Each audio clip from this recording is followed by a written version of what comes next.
When Razor pulled into his daughter's school that morning, he found her curled against a brick wall in a blizzard, lips blue, body trembling, 8 years old, left to freeze while class continued inside. The storm hit harder than predicted. Roads were buried under 3 inches of snow. But Razor had a promise to keep.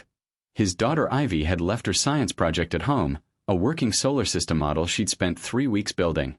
He fired up his Harley and rode through the brutal storm, ice forming in his beard as he fought wind and near-zero visibility. When he pulled into the courtyard and started unwrapping the project, he heard something that made his blood stop, small, desperate teeth chattering. A figure pressed against the brick wall, shaking violently. Dark hair plastered with snow, skin gray, and a pink backpack he'd bought her. The solar system hit the ground. Razor was running. The cold radiating from her body hit him like a physical blow. Her lips were deep blue. She tried to speak but couldn't form words. He wrapped his jacket around her and scooped her up, kicking the locked entrance until an alarm screamed. Inside, life was continuing normally while a child froze 30 feet away. The nurse's thermometer reading, 92.6 degrees. Dangerously low. Another 10 minutes and they'd be looking at organ damage. Where were you? Razor's voice was like gravel.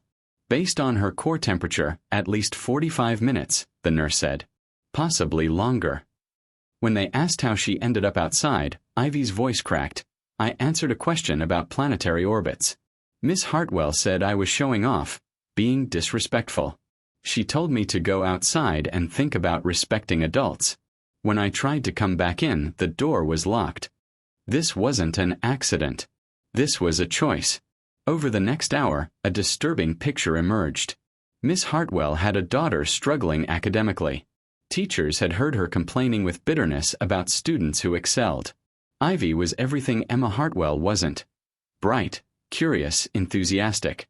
Student interviews revealed how calculated it was. Miss Hartwell had announced a challenge question about planetary orbits. Advanced material. Several children tried and failed. Then Ivy explained Kepler's laws perfectly.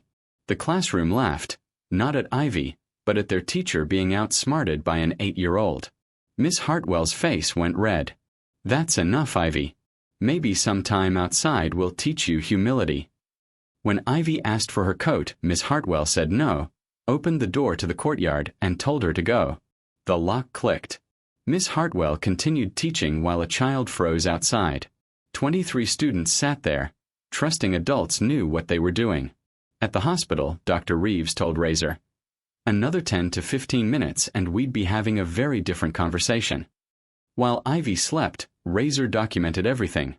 Hospital records, the courtyard, the classroom, the locked door. He called lawyer Catherine Morrison, who specialized in child welfare. Document everything.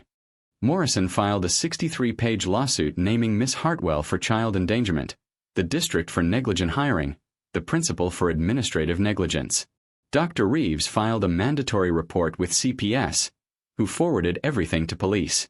Detectives Torres and Chin called Miss Hartwell in for questioning. She tried to control the narrative. Children are coddled these days. A little cold wouldn't hurt her. Torres slid the medical report across. The evidence says 47 minutes.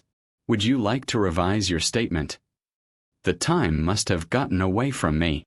23 students watched you lock that door. They heard her knocking for 3 minutes.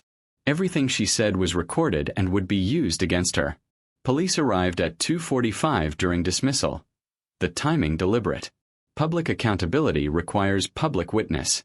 As parents lined up for pickup, detectives walked through the doors. Miss Hartwell saw them and fear flickered across her face. Miss Angela Hartwell, we have a warrant for your arrest. The coffee cup slipped from her hand. You have the right to remain silent. They led her past room 214, past the door where she'd locked out an 8-year-old. Every parent understood the symbolism. The trial lasted 3 days. Dr. Reeves testified about hypothermia. Medical experts explained 47 minutes in those conditions would be dangerous for an adult, potentially fatal for a child. 16 students described what they'd seen, the trap question, the laughter, Miss Hartwell's rage, hearing Ivy knock. But the testimony that shattered the defense came from Miss Hartwell's own daughter, Emma. She described her mother's obsession with her academic performance, the constant comparisons, the resentment toward Ivy specifically. About her mother saying the night before that maybe it was time someone taught Ivy humility. The jury deliberated 90 minutes. Guilty on all charges. Sentencing: 4 years in prison, 5 years probation, never working with children again. Her teaching credentials were revoked permanently. The civil lawsuit revealed Miss Hartwell's hiring had been cursory. Minimal background checks, no psychological evaluation. Principal Davies had received a complaint about her 2 weeks before and done nothing. He was forced to resign, followed by the assistant principal and HR director. The settlement made state history, $18.4 million.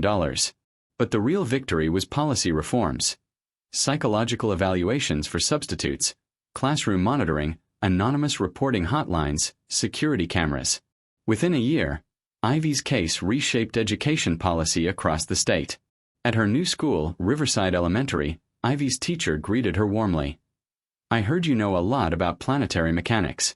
Would you help me plan our science unit?" 2 months later, Ivy entered the science fair with a project on harnessing tidal forces for renewable energy. When winners were announced, her name was called for first place. The girl punished for being smart had won for being brilliant. But what most people didn't know was that Razor hadn't been alone. From the moment he'd carried Ivy through those doors, 300 Hells Angels from 3 states had been watching. They'd been there during the arrest, motorcycles lining the streets. During the trial, filling the courtroom. And they were there the day Ivy won first place. 300 motorcycles rolled into the parking lot as the sun set. Razor scooped Ivy onto his shoulders and carried her outside. Rows of motorcycles, brothers standing beside their bikes, all there for one 8-year-old girl. The engines revved in unison. This child is protected. This child will never stand alone again. One brother handed Ivy a custom patch, protected by 300, with an angel wing embroidered beside the words. The message was clear. Harm any child under this brotherhood's watch, and consequences would follow. Not violence, but presence, witness, the certainty that wrongdoing would be pursued with relentless determination. Standing in the sunset, surrounded by the rumble of engines, Ivy was safe. The engines revved one final time, then 300 motorcycles departed, leaving behind their promise. No one would ever hurt her again. Ivy's story ended with justice because one father refused to stay silent and 300 brothers stood behind him, making sure the world understood that harming the vulnerable comes with consequences. Stand with Ivy.